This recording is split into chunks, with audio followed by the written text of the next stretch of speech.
Welcome! Orchestral Tools gifted me the amazing Benjamin Wallfisch strings. I've made a piece of music with it that kind of showcases how it sounds with some other instruments as well from Orchestral Tools such as Tom Hokenborg brass and Berlin woodwind and stuff like that. But what I'm also going to do is I'm going to set myself a goal to create something with some live instruments and do something a little bit different because, well, Orchestral Tools made a little mistake. They didn't give me a brief, so we can do whatever we want. I don't know what it's going to be yet, so we're going to go on a little journey together. Record maybe some guitars or something, I don't know yet, we'll figure that out as we go. But first of all, here's what I did with Benjamin Wallfisch strings. It's very much in the style of Ramin Djawadi, Game of Thrones kind of sound, very much inspired by the Targaryens theme. So this is it, have a little listen, see what you think.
And there you have it. So if I just solo Benjamin Wallfisch strings alone, we've got those lovely shorts.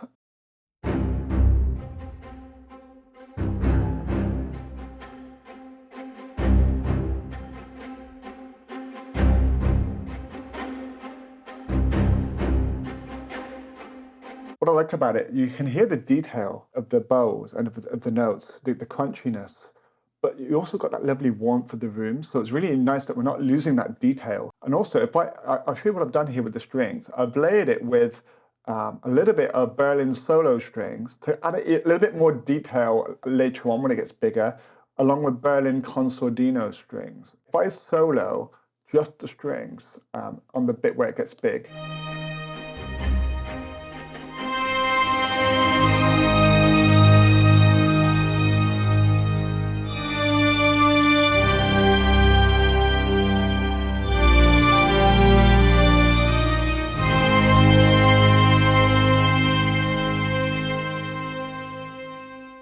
so it's a really nice thick sound, but it's got that detail there. I'm also using Junkie XL, or what is now called Tom Hokenborg brass, which is probably one of the best brass libraries I've ever had. I wasn't expecting it to be as good as it is, so that was a bit of a mind-blowing moment for me, but it's such a lovely sound. I'm a big fan of the trombones. It's hard to find a good trombone sound, but I just really love that.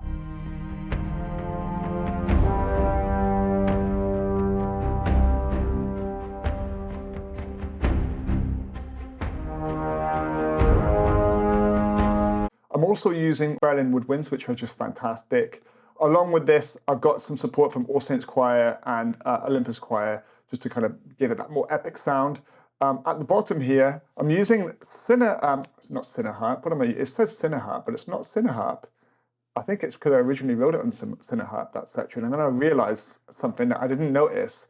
And I think this must have been added in an update, because I never saw it before. I came across it by accident, but in Berlin symphonic strings, they now have a harp. Was it always there? I don't know. But I opened it this morning and I replaced the Cineharp one, and it is such a good sounding harp. Listen to this.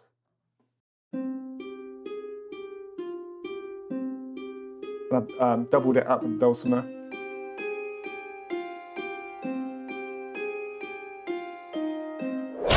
All right, so let's see what we get.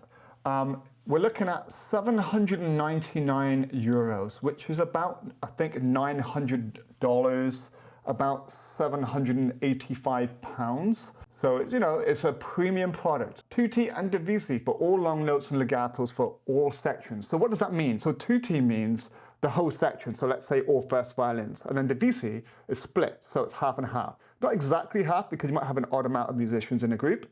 Something I'm really excited about, the dynamic layers. You have 5 dynamic layers.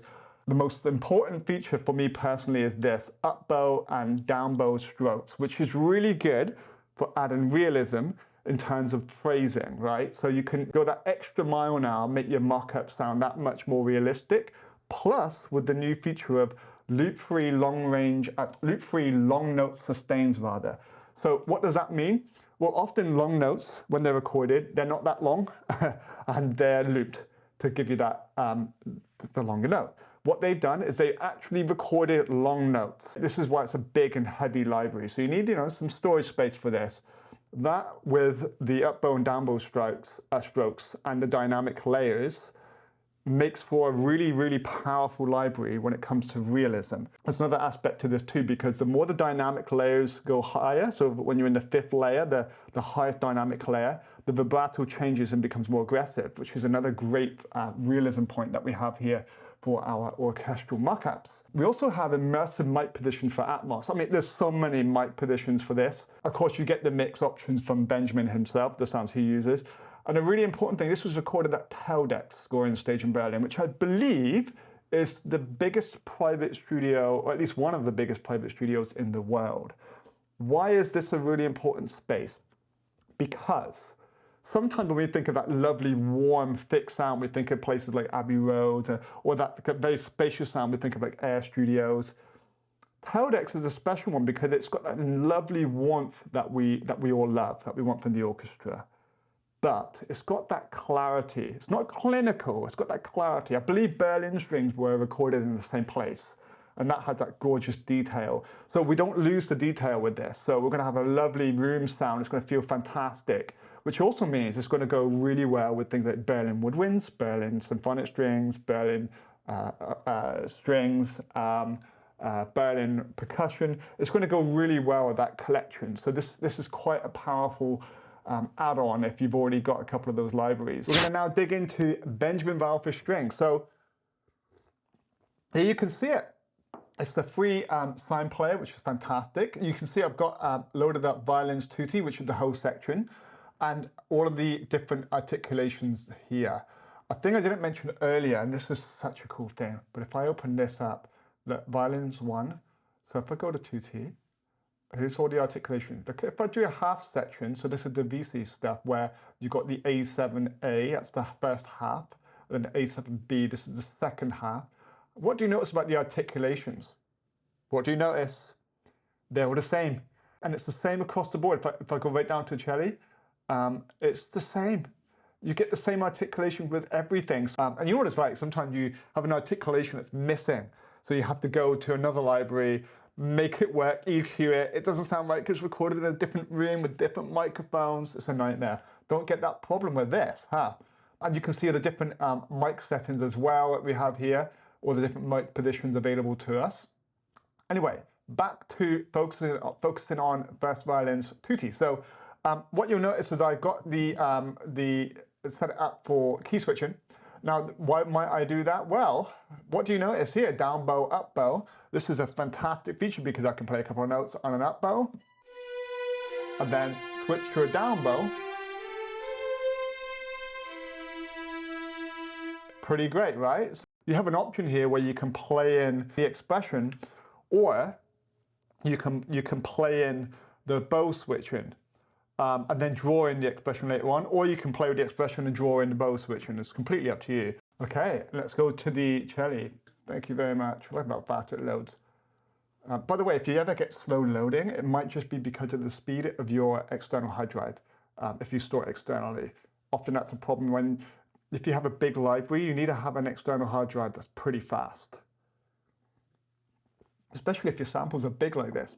So this is the moment of truth, because I've never heard convincing half section, so the VZ is a very problematic thing for me. I've never heard it done well. Normally you just record a regular 2T full section and you just lower the volume. It doesn't feel right because obviously the less instruments you have, the more crunchiness detail that comes through, but it is quieter, right? So, okay, let's start with the dynamics low and we'll work our way up.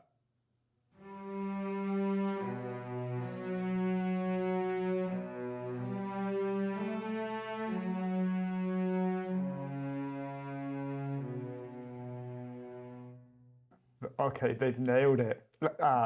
Before I jump in and say they've nailed it, let's just compare that to how the full section sounds. Yeah. See, the detail's different with the full section. It's a different sound.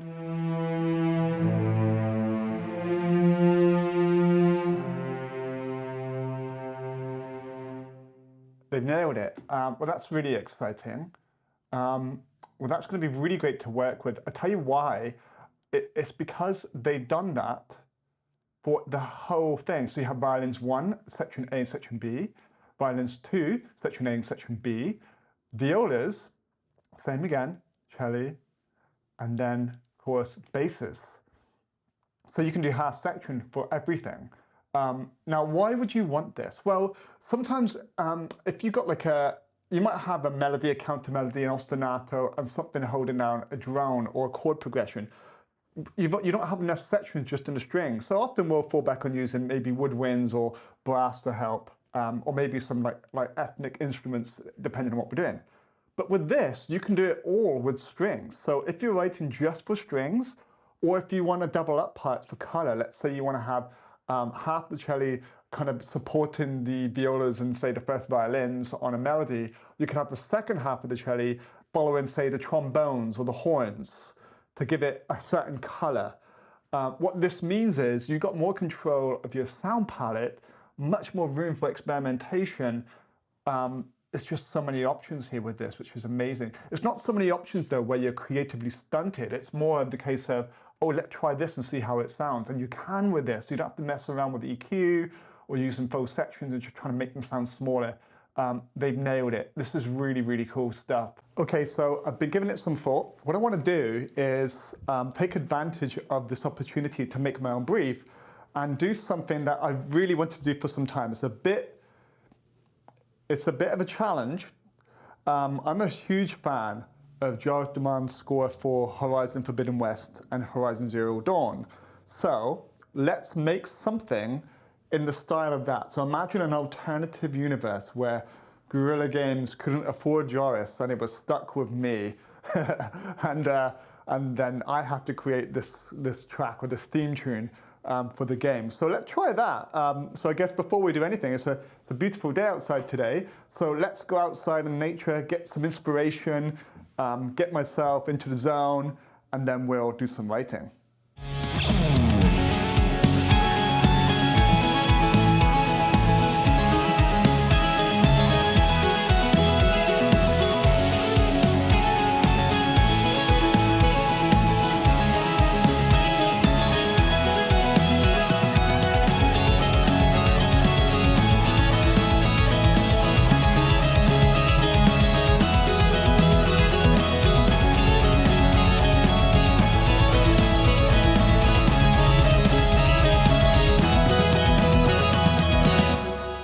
Okay, we're back from our adventures. So I've been giving it some thought. I want to bring on the amazing Julie Alvin to sing on this track because she's the voice of Aloy, right? So I dropped her message, she's on board.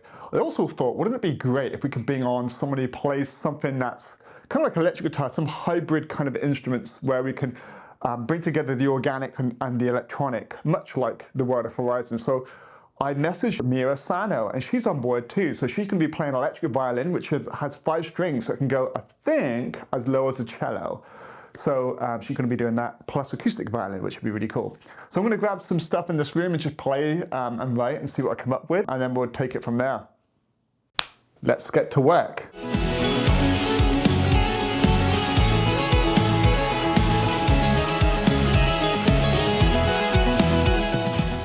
Okay, so I think we got something. We recorded Julie remotely in Germany. We recorded Mia remotely in Los Angeles. I got to play some guitar, some bass, some fretless guitar, acoustic guitar, all sorts of different things. And we put this video together. It was a lot of the editing, let me tell you, to get all of these videos in sync. But I think we've done a good job. Well, tell me what you think. Here it is.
Final thoughts. Is it a keeper? Yes. Probably my favorite string library. Ever since having it, what I've been doing is I've been using it for all of the main things. What do I mean by that? Well, all of the soaring string lines, all of the loudest parts. So if I'm blending three string libraries or four string libraries, this one's the loudest one because it's got the detail and the lovely energy that you have in the highs, but also because for realism, I can now have the up bow, down bows, the non-looped longs. It's just so good for realism. I'm also happy, very happy in fact, with how it's blending with other libraries, even the non-orchestral tools ones, but it blends really well with Berlin strings, Berlin symphonic, Berlin woodwinds and Tom Holkenborg brass. It just goes super well with those. But it even works well with cinematic studio strings, which I'm happy about because I do use that a fair bit as well. So this is kind of just really jumped to becoming to the top of the list of becoming my main string library. If you're a student and you're looking at getting some professional gear, I highly recommend this, but don't forget to apply for the student discount. I recommend that you use something like a SanDisk Pro external hard drive, if you don't have any internal storage space, because it's a very big library, because it's got it's massive amounts of samples, and they're not looped those long, so they take a lot of space. But I found with the SanDisk Pros, it just loads so fast. So I highly recommend that. Anyway, that's my thoughts. I'd love to know what you think. Please like and comment and subscribe. It helps my very small channel grow, and I'd appreciate any support you can give. Also, head over to the links in the description where I've linked everything I've used in this, so you can check it out for yourself. And thank you so much for watching this video and staying with me right to the end.